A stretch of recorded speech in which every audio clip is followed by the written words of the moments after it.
Hello everyone, welcome to my YouTube channel. আজি আমি এইটো ভিডিওত ক্লাস 10 ম্যাথছৰ অনুশীলনী 13.1 ৰ কোৱেশ্চন নম্বৰ 6 টো ডিসকাস কৰিম। এই কোৱেশ্চন নম্বৰ 6 টো বহুত ইম্পৰ্টেন্ট এটা কোৱেশ্চন হয়। সো আমি চাইলো কোৱেশ্চনত আমাক কি দি আছে। কৈছে আমাক চোৱা এটা ঔষধৰ কেপচুলৰ আকৃতি এটা বেলনৰ দুইটা মূৰত দুটা অৰ্ধগোলক লগাই থোৱা সদৃশ এই চিত্ৰত দি আছে 13.10 ত সম্পূৰ্ণ কেপচুলটোৰ দৈৰ্ঘ্য দি আছে আমাক 14 মিলিমিটাৰ আৰু ব্যাস হল 5 মিলিমিটাৰ। তেতিয়াহলে আমি পৃষ্ঠকালি উলাব লাগে।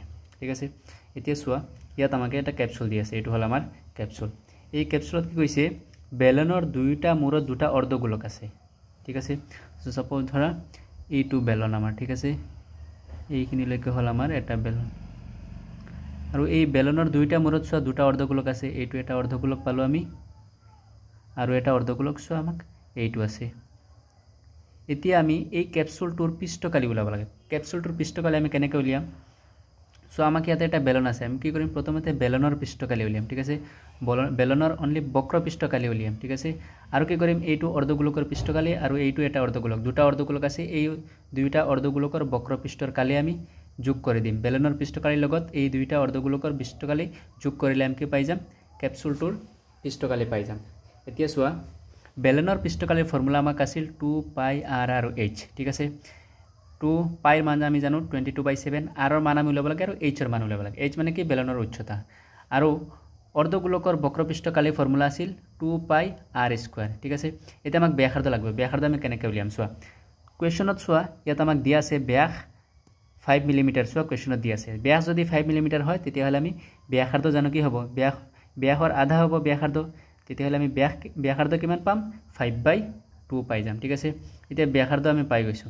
ব্যাসাৰ্ধ যদি 5/2 হয় তেতিয়াহলে চোৱা এইটো ইয়াৰ কেন্দ্ৰৰ পৰা ইয়াৰ দূৰত্ব কিমান হ'ব 5/2 হ'ব। ঠিক আছে, আৰু সেম এইটো সাইডৰ পৰা এইটো হ'ব এটা ব্যাসাৰ্ধ। ব্যাসাৰ্ধ কিমান 5/2, এইটো হ'ব 5/2। এতিয়া চোৱা টোটাল আমাক দিয়া আছে কিমান 14, ইয়াৰ পৰা ইয়ালৈ 14 মিলিমিটাৰ দিয়া আছে। তেতিয়াহলে আমাক এইখিনি লাগে, এই মাজৰখিনি লাগে। তো আমি কি কৰিম ইয়াৰ পৰা চোৱা 5/2 আৰু 5/2 যোগ কৰিলে কিমান হ'ব 5 হ'ব। তো 14 ৰ পৰা 5 যোগ কৰি দিয়া তুমি বেলনৰ উচ্চতা পাই যাবা। এইটো কিমান হ'ব বেলনৰ উচ্চতা 14 - 5 কৰিলে কিমান পাবা 9 মিলিমিটাৰ।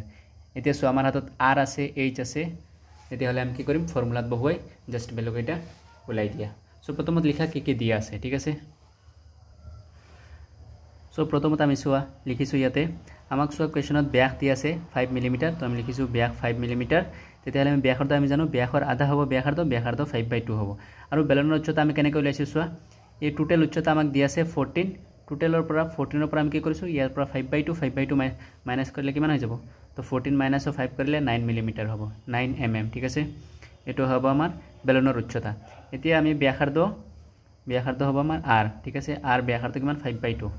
এতিয়া r h আমাৰ হাতত আছে। এতিয়া আমি ক্যাপসুলৰ পৃষ্ঠকালি উলিয়াম। ক্যাপসুলৰ পৃষ্ঠকালি কেনেকৈ হ'ব এই পুৰা চোৱা এইটো বেলনৰ পৃষ্ঠকালি, এইটো বেলনৰ বক্ৰ পৃষ্ঠকালি প্লাস এইটো এটা অৰ্ধগোলক, এইটো এটা অৰ্ধগোলক, দুটা অৰ্ধগোলক আছে। সো ইয়াতে লিখিছো চোৱা বেলনৰ বক্ৰ পৃষ্ঠকালি প্লাস 2 ইনটু অৰ্ধগোলকৰ পৃষ্ঠকালি। 2 কিয় পূৰণ কৰিছো কাৰণ দুটা সাইডত দুটা অৰ্ধগোলক আছে। ঠিক আছে, তো 2 ইনটু বক্ৰ পৃষ্ঠকালি।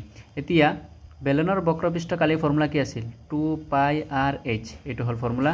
আৰু 2 ইনটু অৰ্ধগোলকৰ বক্ৰ পৃষ্ঠকালি আছিল 2 পাই r স্কয়াৰ। ঠিক আছে, এতিয়া চোৱা মান কেইটা বহুৱাই দিয়া 2 পাই মানে কিমান 22/7, r কিমান হ'ব চোৱা 5/2 আৰু h কিমান 9, ইয়াতে পৰা বহুৱাই দিয়া প্লাস 2 ইনটু 2 কিমান হ'ব 4 ইনটু পাই কিমান 22/7 আৰু r স্কয়াৰ তাৰ মানে 5/2 ইনটু 5/2।